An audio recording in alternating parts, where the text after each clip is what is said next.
Hi, podcast. It's Joshua Bowles. Welcome back to the Crime Time podcast, a monthly true crime podcast hosted by four pretty cool YouTubers, if I do say so myself.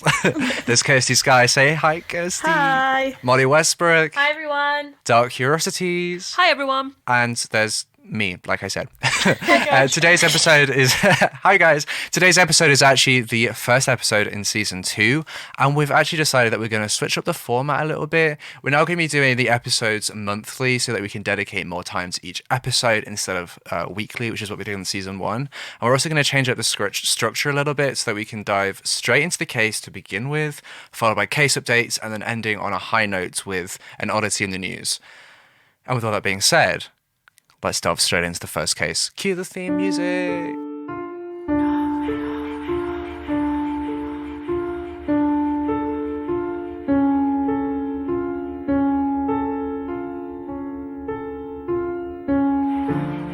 Today's case is one that's quite a popular one and is well known in the sort of true crime community. It's, I would say personally, one of America's most interesting disappearances. So we're going to be talking about the disappearance of Joan Risch. So the basics about Ooh, I'm excited. Yeah. This is such an interesting case. We'll get started with Joan's early life. She was born on the 12th of May 1930 in Brooklyn, New York. And not much information is actually known about her early life, but when she was 9 years old, her parents died in what was quoted as a suspicious fire.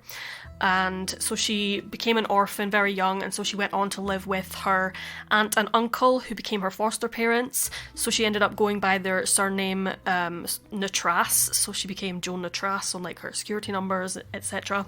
And she also had 2 foster brothers and 1 foster sister. But there were rumours that she had told an acquaintance she'd suffered abuse at the hand of her foster father, but they were never it was never pursued or anything like that. There was no evidence to prove otherwise. But luckily her life did turn around, and she graduated from Wilson College in Chambersburg, Pennsylvania in 1952 with a bachelor's degree in English literature. She then met Martin Donald Risch, who was a Harvard business graduate, and they had met at a football match and had sort of bonded over the fact that they were both born in Brooklyn, New York.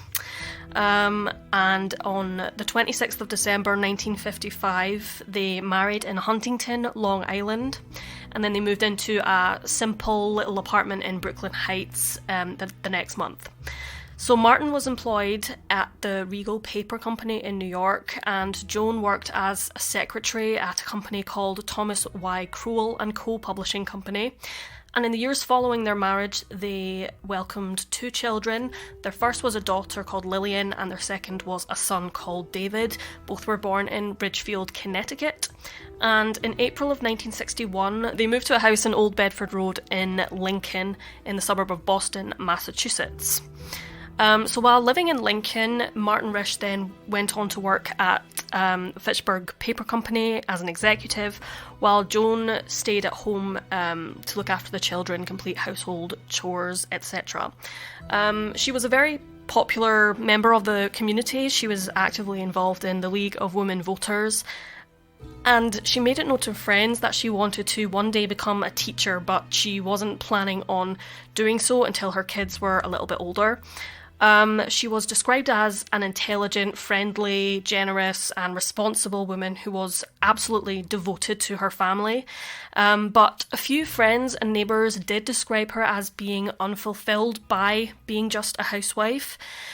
So, on the day of her disappearance, it was the 24th of October 1961, and by all accounts, it was just like an ordinary autumn day.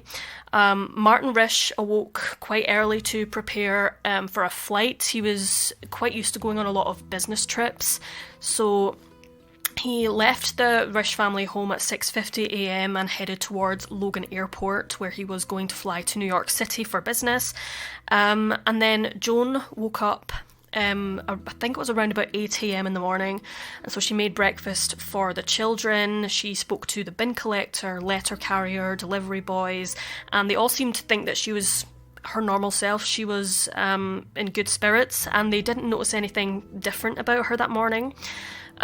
She took Lillian with her and dropped her son off with a neighbour as she went to the dentist to get a cavity filled, and she also made a follow-up appointment.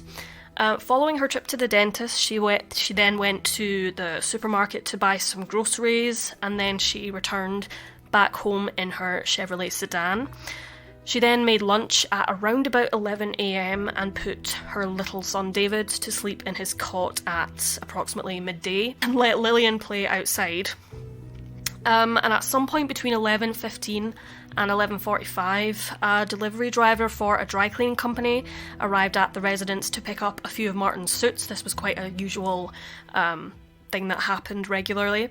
And at 1:55 p.m, so a little while later, Joan told her daughter that she was going out. She didn't say where, she just said she was going out. So Lillian was accompanied by her mother across to a swing set that belonged to neighbours, the Barkers, and Lillian was left to play along with the Barkers' son Douglas. And then Joan just returned back to the house by herself. So neighbours witnessed Joan wearing a trench coat mowing the lawn outside of her home at 2 p.m. And at 2:15 p.m, Barbara Barker, the mother of Douglas, saw Joan standing beside her Chevrolet looking dazed and holding something red in her arms. And Barbara assumed that she was just playing a game with the children, as at the time she didn't actually know where the children were, but that's what she assumed at the time. And at 3:20 p.m, another witness, Virginia Keene, recalled seeing an unfamiliar grey or blue 1954 or 55 Oldsmobile parked behind Joan's vehicle in the driveway. So police made an effort to find this 55 Oldsmobile, but they never did, despite another neighbour having actually noted down half of the number plate. But nobody saw the Oldsmobile either enter or exit the Old Bedford Road.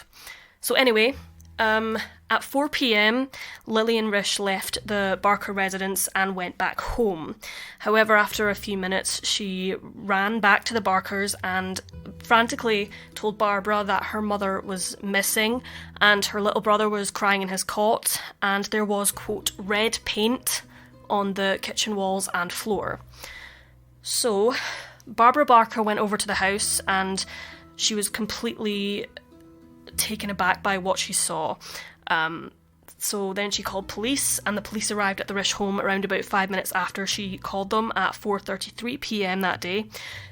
And so from David's room, which was on the top floor, all the way down to the kitchen, through the master bedroom and the carpeted stairs, there were various spots and smears of this, quote, red paint, which was then confirmed as being blood and type O, which was the same as Joan Risch.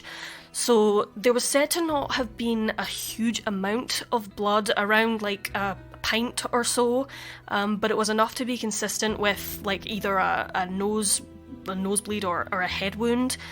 So, investigating the kitchen, it was in a real state. It was a really a state of disarray, really. There was a chair or a table having been overturned, which sources tend to sort of differ on. They don't really, they kind of change between a chair and a table. But anyway, one of them at least was overturned, and the telephone had actually been ripped from the wall and was sitting in a bin which had been moved from beneath the kitchen sink to the centre of the room. The phone itself had blood in the dialing holes, and traces of Joan's blood were also found trailing outside and onto the trunk and hood of her car. On the phone mount, police found a bloody fingerprint, and there were 2 further single prints and a partial palm print on the kitchen wall, which were found not to have been Joan's.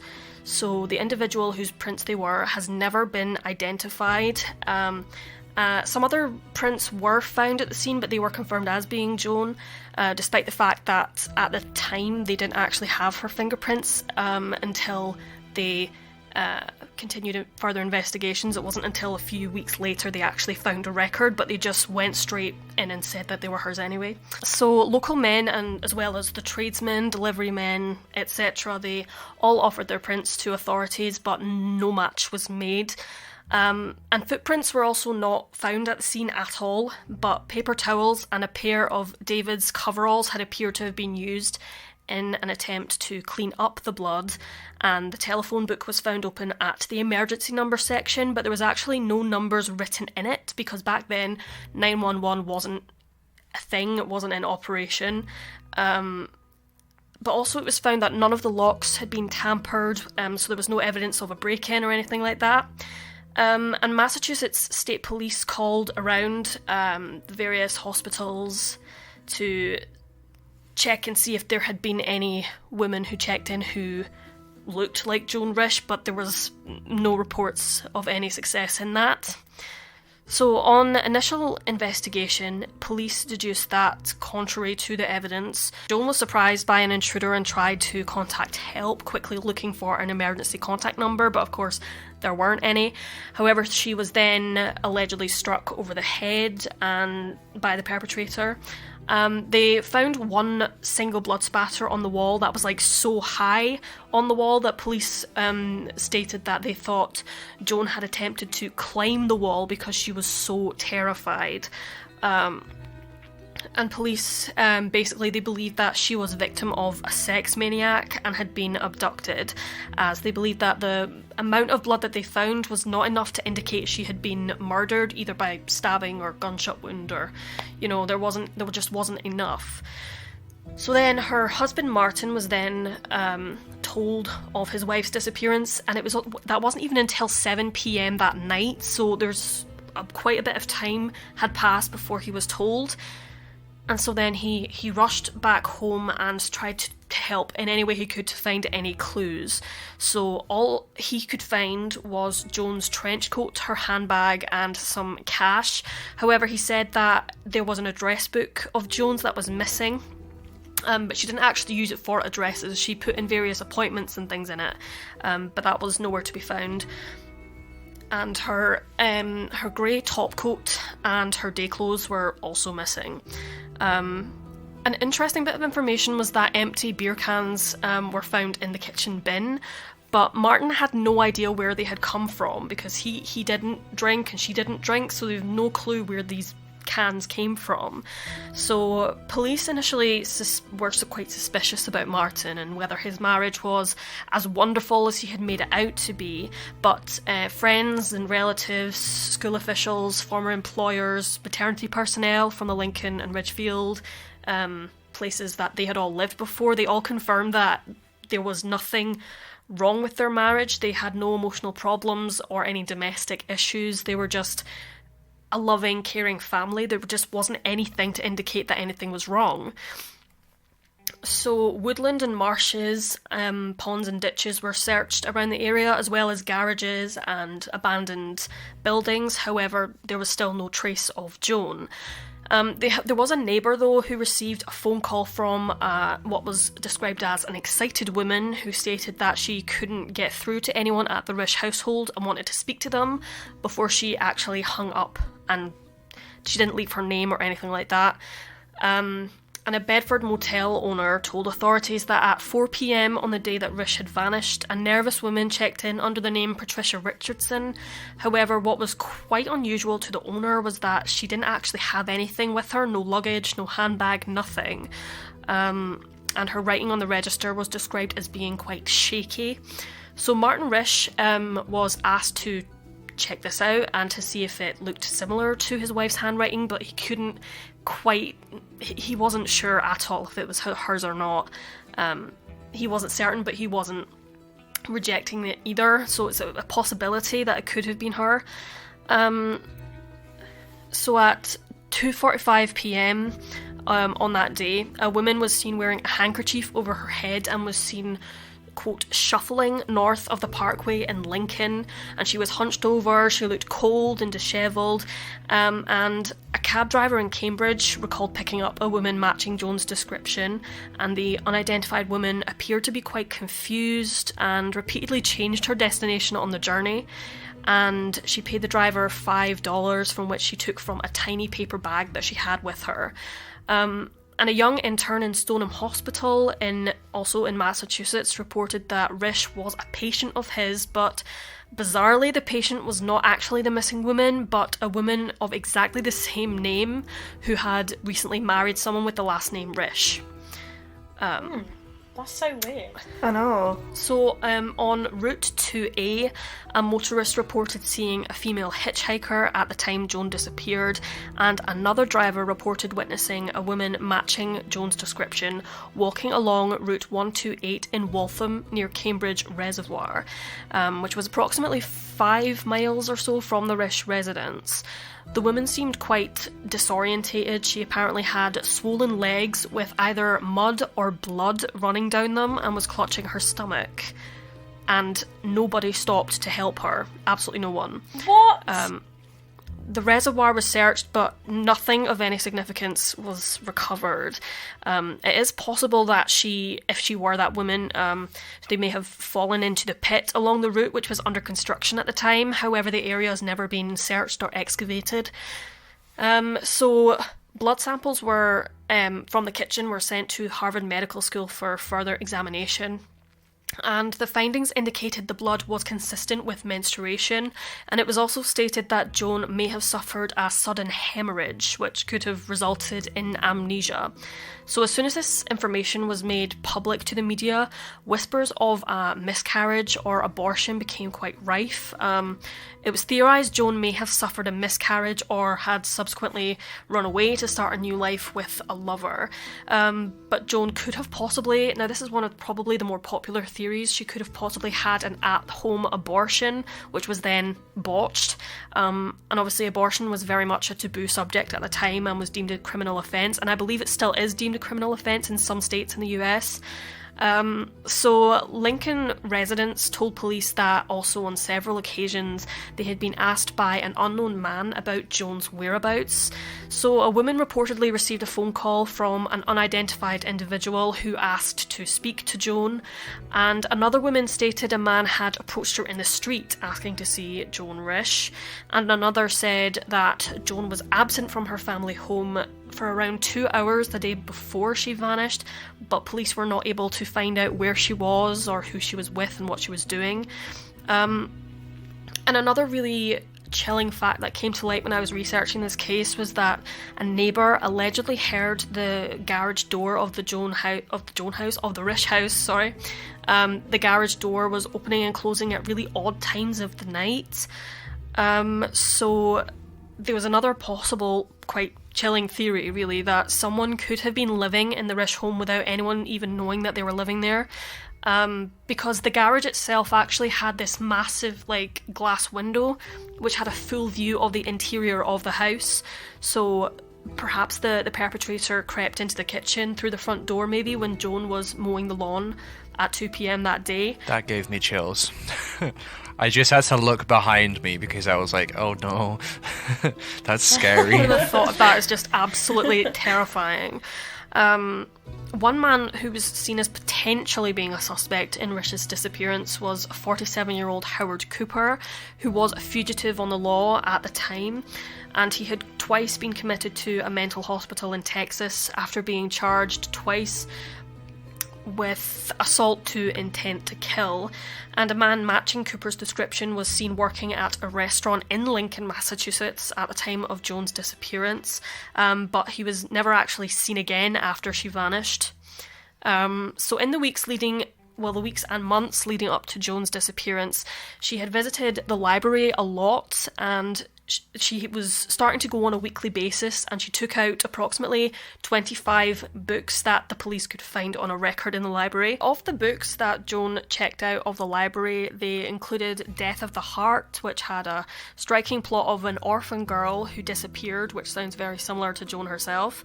And other titles she read were Into Thin Air, which told the story of a married actress who vanished, leaving a towel and bloodstains behind as clues. There was Mostly Murder, which discussed numerous different murders and disappearances. The Screaming Rabbit, a mystery book with vanishing as a theme. The 27th Wife, a biography of a married woman who once again disappeared. Incense to Idols, the plot of which involved a woman who fled Paris to begin life anew in New Zealand. The Hunt for Richard Thorpe, which tells the tale of a boy who disappears of his own accord, and a book he read is a vital clue to the mystery. And finally, the very last book she took out from the library was actually a biography about Mary Queen of Scots. Martin Risch expressed that he was aware of Joan's love for literature, but he believed she was a fan more so of the suspense genre, and he had actually no clue that she was so interested in unsolved disappearances and murders. So they thought maybe she had actually planned her disappearance purely because of these facts. I always wonder that though, because it's like everyone went on about in her real life about how much she was devoted to her kids, and you're like, well, how could she just up and leave them? Yeah. You know? I mean, I know it does happen, but, you know. Well, police cleared, for example, Martin Risch, the deliveryman, postman, milkman and dry cleaner. They were all cleared of any involvement in Joan's vanishing. And Martin Risch himself strongly believed that Joan would never have abandoned her children, like you said, to start a new life. And he firmly opposed the theory that his wife was involved in some sort of accident and suffered from amnesia, wandering into the woods and succumbing to the elements. He just did not believe that happened at all. He stated Joan was more than likely abducted and then murdered despite his insistence that she had absolutely no enemies. Joan was legally declared dead in 1975, and although Martin moved out of the family home, he settled into a house quite nearby. And he never lost hope that Joan was alive somewhere. So Martin lived the rest of his life never knowing what happened to Joan, and he passed away in 2009. That's really heartbreaking. Wow. Yeah. So, going back a little bit, 5 weeks after Joan Risch disappeared, an anonymous donor left a potted plant on Risch's doorstep, something which was seen as quite significant, as shortly before Joan had vanished, someone had left geranium plants for her in the exact same spot. Thinking many people believe she may have been possibly having an affair with someone, but there is no proof of this. But then, if that, sorry to interrupt, but then if that individual who was her lover left a potted plant on her doorstep after she disappeared, maybe she had more than one lover, or maybe the whole lover theory just isn't it. Maybe it was just a friend or something. I don't know. At the time of her disappearance, Joan Risch was 31 years old. She was Caucasian, had dark brown hair and pale blue eyes. She was 5 feet 7 inches tall and weighed approximately 120 pounds or 54 kilograms. She was wearing a grey cloth coat of possibly the Peck and Peck brand, a white blouse, a jumper, a charcoal coloured woolen skirt, blue or black shoes. The sources are very different about that fact.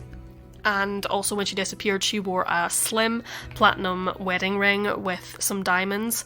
I think it was five diamond pieces, and she also had a filling in her upper left molar and her ears were pierced.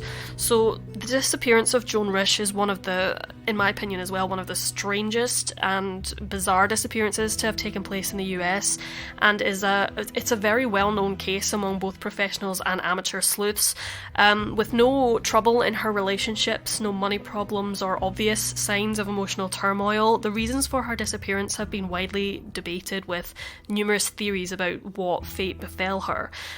Did she leave of her own accord and plan her disappearance? And did she dream of maybe starting life anew, like in the books she was so passionate about?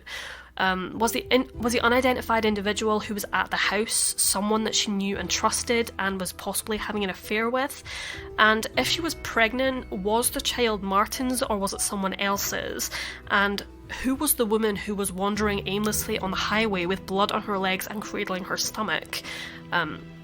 So the theory that is, like I say, widely discussed is that she suffered either a miscarriage or abortion at home, and the termination, which presumably took place in the master bedroom upstairs, went wrong, and so Joan went into a panic and then went downstairs to the kitchen to try and call for help, but was stopped by whoever carried out the abortion, because if word got out that they were conducting illegal practices, he would have been stripped of his presumed medical license if he had one, and the pair would more likely have been incarcerated.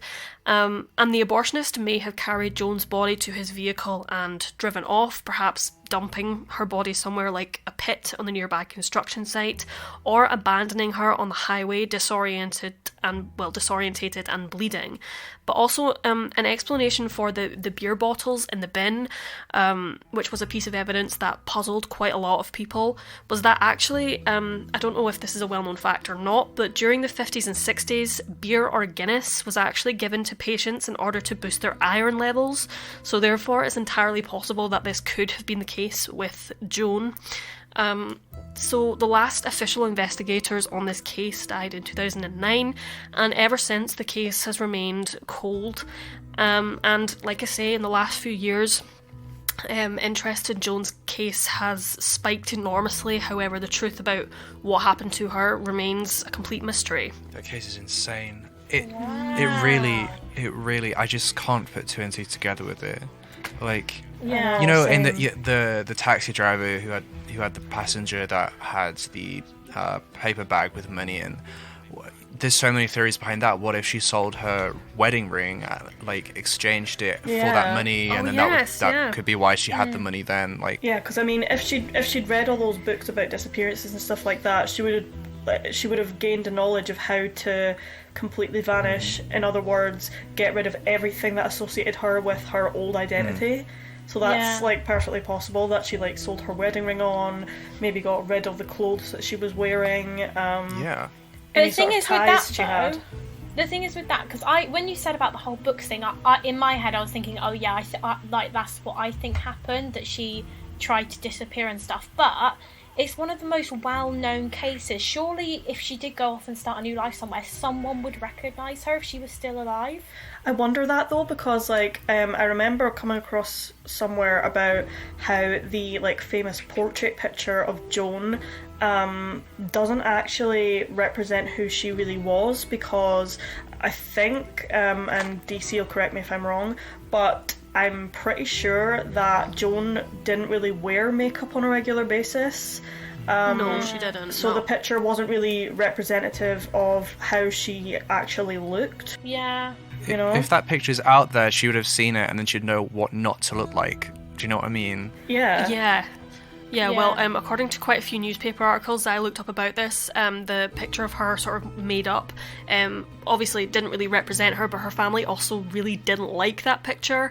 Apparently her former employer actually compared her to looking like a harlot, basically. Oh my god. And so they had a lot of pictures that they published of her just with her family, quite candid. She wasn't wearing any makeup or anything, she just had her hair up, and that was a more clear representation of what she looked like. So I think because this picture of her, which is actually a really nice portrait in my opinion, people, like you say, would be looking for kind of a different looking woman. Yeah. But yeah, because I mean, if you compare that picture to a lot of the other pictures, she does look completely different. I don't think I've So, seen the other pictures. I'm going to Google.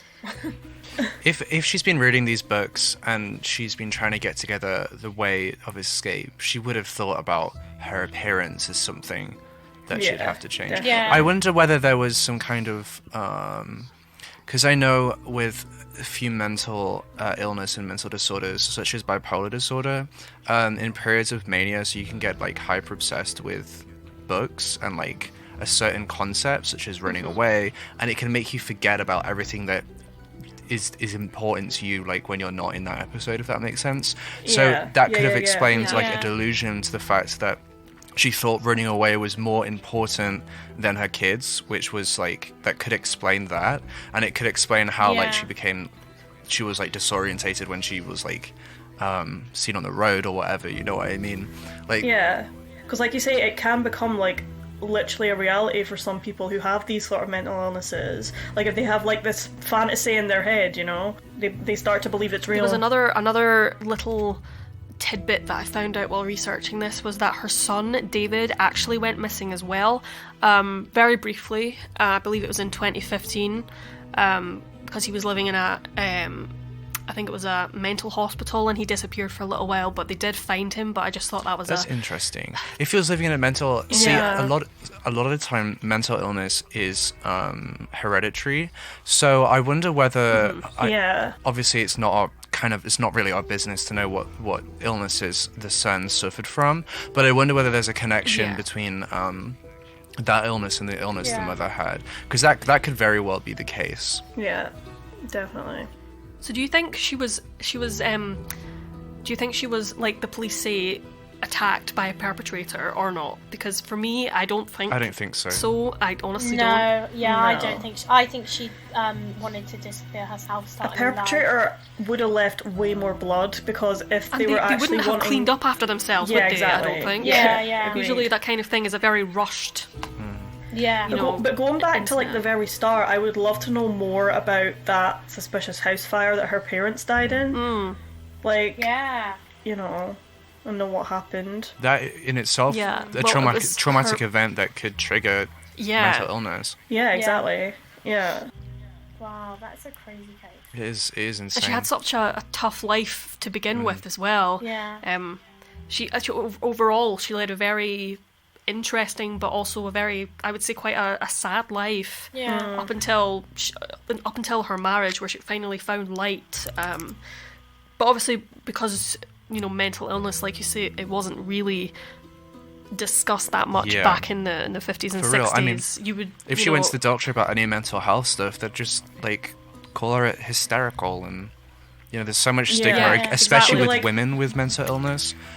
The stigma, I guess, is insane. And the fact she had 2 young children as well, they'd probably be like, oh, it's just because you've got kids, and it's putting a lot of pressure on you and all this. They would have made up all sorts of excuses like that to cover up the fact that she was actually suffering from something underlying. You never know. They could have been like, well, you clearly have a deficiency, so you need to drink this beer to cure this deficiency. You know what I mean? Yeah. Do you guys think she was pregnant then at the time? Well, I don't know, because I mean, when she was she was seen at 2:00 mowing the lawn, and then at 2:15 she was found with that, whatever it was, red thing in her arms. People assume that to have been an unborn baby. And the, with it's 15-minute time frame, it's quite tight. I mean, I don't know if it would have been possible to have done a procedure in that time. And for nobody to notice anyone, entering or exiting the house that wasn't Joan, and this car, it just seems really weird. Seems really far-fetched. What if that red thing was what she used to get the blood, like, all over the house? Well, that's true. Possibly. Like, what if it was a towel? Yeah, that she'd use to, like, make blood splatters or whatever. Yeah. It's difficult. It's difficult to decide whether it was intentional or I not. imagine with today's modern technology, if that kind of crime scene was to occur today, it'd be far easier to put 2 and 2 together and figure out whether it was a staged crime scene or not. But I think... Plus, nowadays, they would probably been able to decipher how, like, what direction stuff the blood splattered in, because I think back then they didn't know it as well. Yeah. I briefly read that there was an independent look at the blood that they found on the walls, and I think they came to the conclusion that it was definitely vaginal, so that would definitely suggest there was a child involved, a pregnancy. Yeah. Right. So interesting. It's difficult to really decipher it, and and also why nobody helped this woman on the road, whether it was Joan or not. It doesn't matter. I think that leads into the bystander effect. Thinking that somebody else is going to do something. 100%. Also, people see something suspicious on the side of the road, and they just kind of drive on by. Do you know what I mean? And because at the end of the day, most of the time you're better off just leaving it. But then that's because there are so many incidents, especially in the US, I guess, where there are people who pretend they have a problem just to get a ride with someone, and then they turn out to be a freaking murderer. Yeah. You know, there are so many incidents of that. Yeah, exactly. I can't You believe never they know. couldn't find the car either after the neighbour had jotted down half of the number plate. You know, I know it's only know. half of the number plate, but Still I mean, you know, they narrows it could have down, narrowed it yeah. down, and Yeah. you know, it's just, and it's a 54 or 55 Oldsmobile, and I mean, I'm not a car expert by any stretch of the imagination, but I don't know how popular they were at the Or it's time. nowhere near But, as many as now. But I also don't know how the No. registration systems work back then.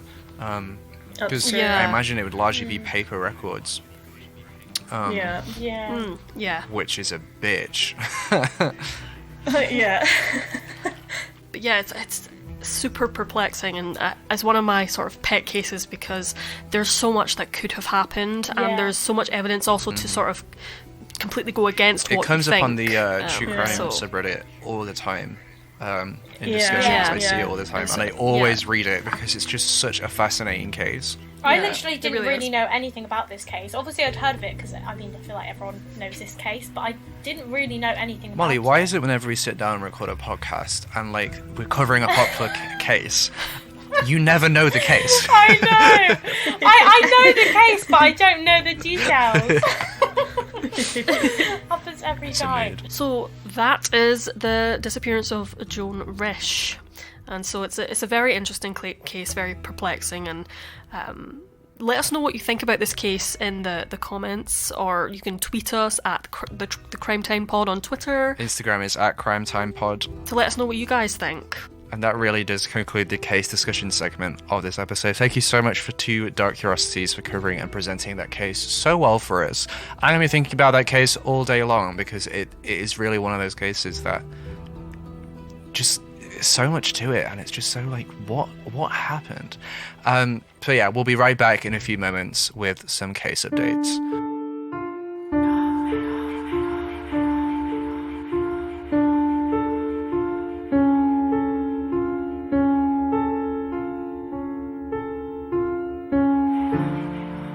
So the first in today's case updates, I'll be talking about the Grace Millane case.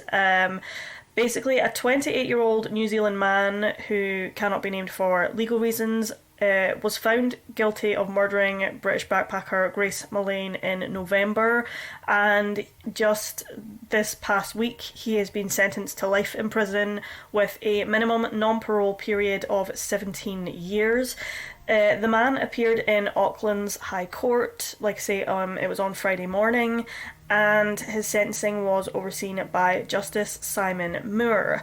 Now, Millane, for those of you who don't know this case, Grace Millane was a University of Lincoln graduate who was from Essex in England, and she had a bachelor's degree in advertising and marketing, and she arrived in New Zealand in November 2018. This was a part of like a round the world backpacking trip, but the 22-year-old died by manual strangulation on December 2nd, which also happened to be her birthday, after meeting with the man who was convicted of her murder through Tinder and going back to a nearby Auckland hotel to engage in sexual intercourse. Following Milane's death, the man, again, like I say, he can't be named, packed her body into a suitcase and buried her in a nearby mountain range, I believe. It was like bushland, where Grace's remains were found 8 days later. But that case like was honestly insane. I remember like when it happened, because New Zealand's crime rates, like especially homicide rates, are so low. Like murders just do not happen in New Zealand. That we know of. That we know of, yeah. It's just, it was quite insane because I like I say, you guys probably remember when it was on the TV when people were looking for her and that. It is just such a sad case. I mean, apparently the man had a lot of issues. He was, you know, he lied a lot. Like he was like a compulsive liar, according to what I read anyway. And his family didn't speak to him because of the constant lies and stuff like that. And he did also appear to have quite a lot of issues. Obviously, no matter what issues you have, it's no excuse for killing somebody. But I think the Millane family must be, you know, quite, I don't know the right word, relieved. The justice. To finally have him behind bars for most likely the rest of his life. Like I say, it was a very, very sad case, and these sorts of things just don't happen in New Zealand. But like I say, it's good that justice has finally been served, because you know, she was only 22. You know, that's so horrible. She had her whole life ahead of her in that, but yeah. So that's all the case updates that I have, guys. So okay, so for my case update section, I'm not actually talking about case updates. I decided to touch on the Leah Croucher case because a few weeks ago now it was the 1-year anniversary of her disappearance, and her family are still looking for answers as to what happened to her. So I thought it would be important just to kind of touch on it here, and you know, so that people are still talking about the case. So Leah Croucher was 19 years old when she disappeared from Milton Keynes in Buckinghamshire in England. Most people who are from England and Britain are probably familiar with this girl's disappearance. I know that we've all been following this case since it happened. So yeah, we will leave some contact details in the description box, by the way, if anyone listening to this by any chance has some information on Leah's case. So the contact details will be in the description box, and case notes, is it? So on the 15th of February 2019, at around 8 a.m, Leah left her home in Emerson Valley in Milton Keynes to go to her place of work, and she started walking there along her usual route. She was wearing a black coat, skinny black jeans, black Converse high-top shoes, and she also had with her a small black rucksack. And underneath her coat she was also wearing a grey hoodie which had the logo of her dad's taekwondo club on it, so it was a very kind of distinctive piece of clothing. Not many people had it. At around 8:15 a.m, Leah was spotted on CCTV walking along Buzzacott Lane in Thurston.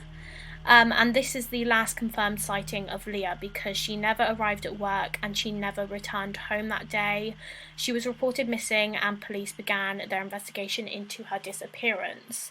So there were a few witnesses who came forward to say that they saw a girl that matched the description of Leah walking by Thurston Lane that morning, and she was apparently on her phone and she looked very visibly upset. As far as I'm aware, detectives have never been able to track her mobile phone. It was a Samsung phone because the location settings had been switched off. It's important to note that the evening before Leah's disappearance, so on Valentine's Day 2019, Leah told her parents that she was going to a friend's house and she left around 6 p.m. But it's since been confirmed that Leah never actually went to this friend's house, and the police have appealed for information from anyone who knows where Leah actually went that evening. There is also apparently reason to believe that around the time of her disappearance, Leah may have been seeing an older married man. Well, he was either married or engaged, that's what it says online. Although I read on one source that he can't be named for legal reasons. However, I think the police have ruled him out in Leah's disappearance or as a suspect or anything anyway. I also read on one article that was released just last week, I'll link it in the description, that Leah's father John has threatened to publicly name another man that he believes is hiding key information regarding his daughter's disappearance.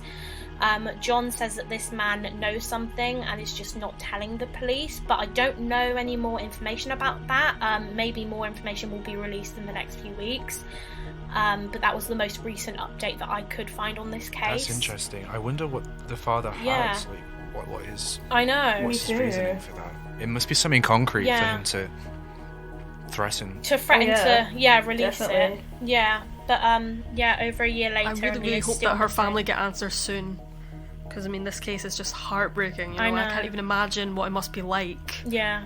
The entire case is just it's horrible. It gives me shivers. It really does. It's horrible. I couldn't imagine it. I literally cannot imagine. And also, Leah's, a lot of people probably know this, but her older brother did end his life in November of last year, which was just after the 9-month anniversary of his sister's disappearance. And it's just horrible. Like, now her family's lost 2 of their children. They still don't know where Leah is, or what happened to her. And it's just, it's a horrible case. Yeah, I really, really hope that she is out there and she's found and returned to her family, because it makes me tear up. It really does. And that concludes the case update segments of this episode. And sadly, that means that this episode is almost coming to an end, but not before we look at some oddities in the news.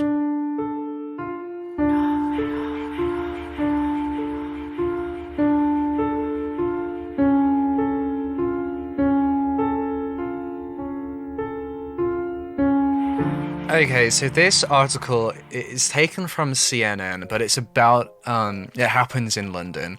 And when I read it, I was like, this is so British, but also I support it. The headline is, a fox sneaked into the British Parliament and caused mayhem. I love that. Because of all the fox hunting that those people do, it's like, bit. He's fighting back. He's fighting back. Revenge. Maybe he's the Prime Minister of the foxes. Representing his people. Oh yeah. Let me read some more. So the UK Parliament witnessed a scene of an even more cunning than usual after a fox rode an escalator and sneaked into the building. The wily creature evaded capture by police and caused havoc as it padded across the corridors over 4 stories of Parliament's Portcullis House building on Thursday night. I can just imagine all the MPs just walking down the corridors, screaming their heads off because there's a fox in there. Oh my That's God. so funny to me. It does say, importantly, that the fox had no qualms about showing lawmakers what it thought of them. I'm glad it was able to voice its concerns. The fox did actually take a dump outside of Kerry McCarthy's office, who is a MP from the Labour Party. And then the fox was ultimately captured in a box and taken outside and released back into the wild. I love that. I think he meant to put it outside of a Tory's house. I'm going to link this article in the case notes just because it's got some really funny pictures of the fox inside. A lot of people have jokes that the fox went into Parliament to protest the fox hunting. Fox hunting. That some people are trying to lift the ban on. This actually isn't the first time that an animal has gone into the UK Parliament, because in 2018, SNP MP Kirsty Blackman spotted a robin flying around the House of Commons. Now, I'm not sure what the robins were like, what they were angry about. Probably Brexit, let's be real. But it's good to know that the animals of this country are protesting. Yeah, we love it. We stand. We really do. And that brings us to the end of this episode. Thank you so much for listening, whether you're listening in your car on Spotify or walking to school or walking to school listening to this on YouTube. Please do let us know what you think of everything we've spoken about in this case. Our Twitter, as we mentioned earlier, is @TheCrimeTimePod, and our Instagram is @CrimeTimePod. And I think if anyone else has anything to say it now. Forever hold your peace. Everyone hold your peace. And with that being said, we'll see you in the next episode. Bye. Bye. Au revoir!